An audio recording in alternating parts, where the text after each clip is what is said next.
everybody. Global CE Day. I've got a great friend here, Mboule from Cameroon, who's worked all over Africa in the CE/HTM field. Welcome, Andre. Thank you, Tom. Tell us a little bit about, the roles that you've had across the countries. Yeah, my name is Andre Mboule. Andre. He knows Cameroon. I had no chance of saying it correctly. Go ahead, Andre. Yeah, I'm from Cameroon, but since 1995, after some years working in Cameroon, I became an international consultant in clinical engineering and healthcare technology management.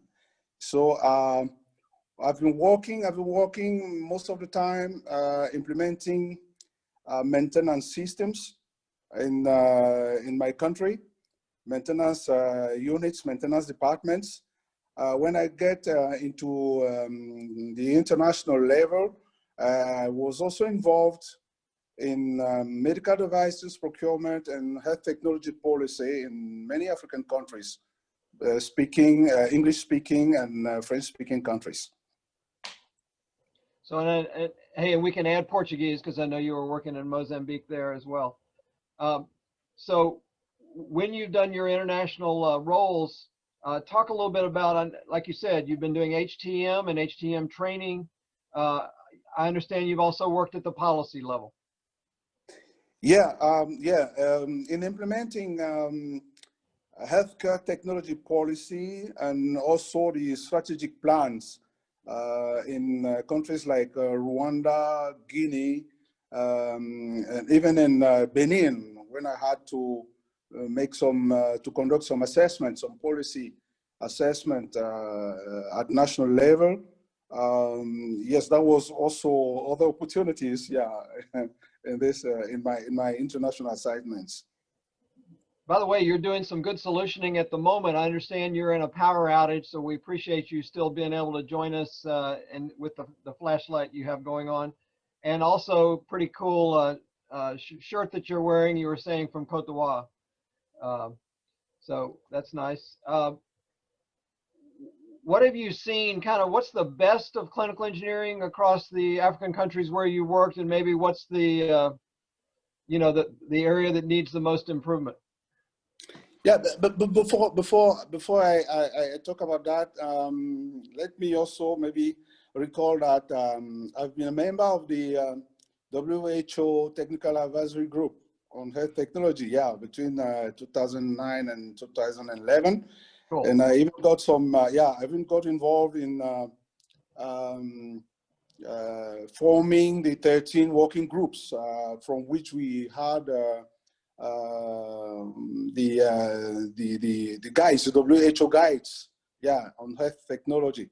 So if I can be proud of something, of some outcomes of my expertise or experience, I will talk about Nigeria, for example. Okay. Where we successfully implemented a national, not a national, but a three-state national, call it like that, or state maintenance system in Nigeria, in the states of Kwara, Niger, and Kogi. Yeah. Okay. And I can also talk about Rwanda, where we successfully designed a national maintenance system was really evolved, was effectively implemented, but which has evolved. For example, the actual Rwanda Biomedical Center was the central maintenance department.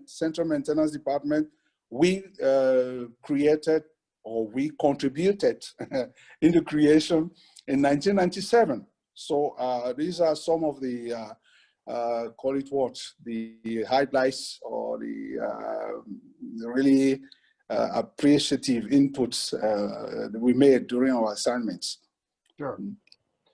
Well, I know you've you've remained busy. You know, CED has worked pretty hard to partner with our African colleagues around the, you know, the training for COVID-19 with WHO, you know, around PPE and oxygen and ventilators and pulse ox and CPAP. Have you been able to have an involvement in that or perspective on that? Okay, we tried at our level. In fact, I tried to group some African colleagues and to get them involved in the national, in the respective national response teams in their countries, so that we could design and propose a kind of global approach, not only for the COVID-19 health crisis, but as a national approach to uplift. Maybe I would prefer uplift to upgrade, to uplift the technological level of our respective national systems. But the first requirement was to have a colleague, an expert in CE or HTM involved in the national response teams. We tried it, but we couldn't move forward because of many limitations.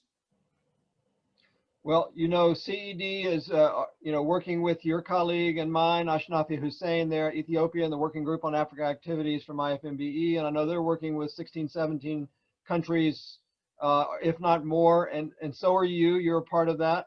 I love, there's a particular thing, Andre, that you've worked on in recent years, and that's these WhatsApp groups. And so tell me about the 2 WhatsApp groups that you're a part of. Okay, since 2008, in fact, I just, I tried with many other colleagues to create a WhatsApp group called, it started by a mailing list. It started by a mailing list, and then we had I think it was a blog on the internet called HTM Leaders in Africa since 2008. Yeah, with the advent of WhatsApp, this turned to be a WhatsApp group, but we still have our mailing list. Maybe the blog is not more used at all. And this WhatsApp group, in fact, is just a platform to exchange our experience, maybe also to exchange opportunities in training, opportunities in technical, call it like that, technical information. And this first group has around 80 members for more than 25 African countries. Wow. The second group that was specifically oriented towards the COVID-19 health crisis is a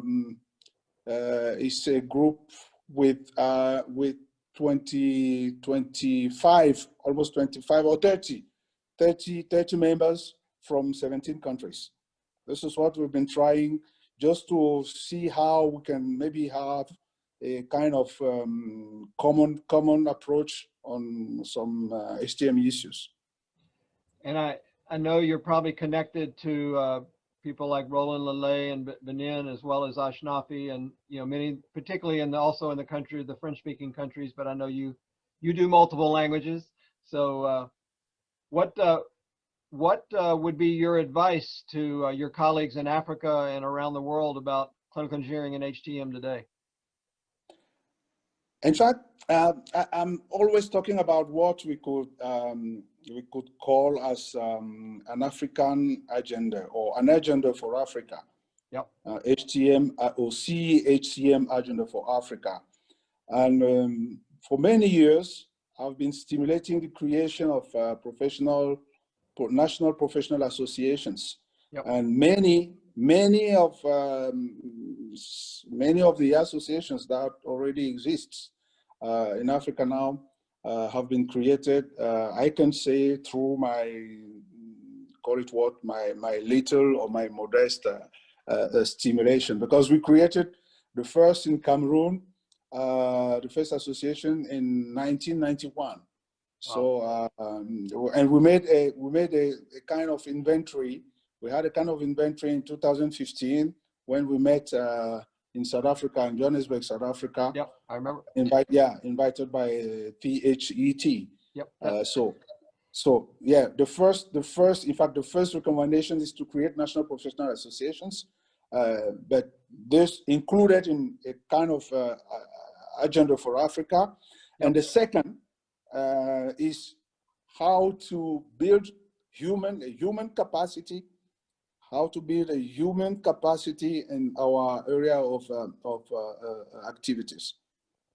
Well, you know, Andre, we want to partner with you. I mean, you're a part of us. You're a collaborator, but keep on feeding CED and Ashnafi and friends and your own network. Keep on feeding these ideas and let us know how CED can help. So I appreciate your 30 years plus of work, and you've done a great job.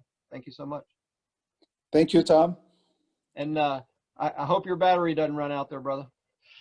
Not too quick. Thank you. Have a good evening. Appreciate it. Yeah, thank you. Bye to Colorado.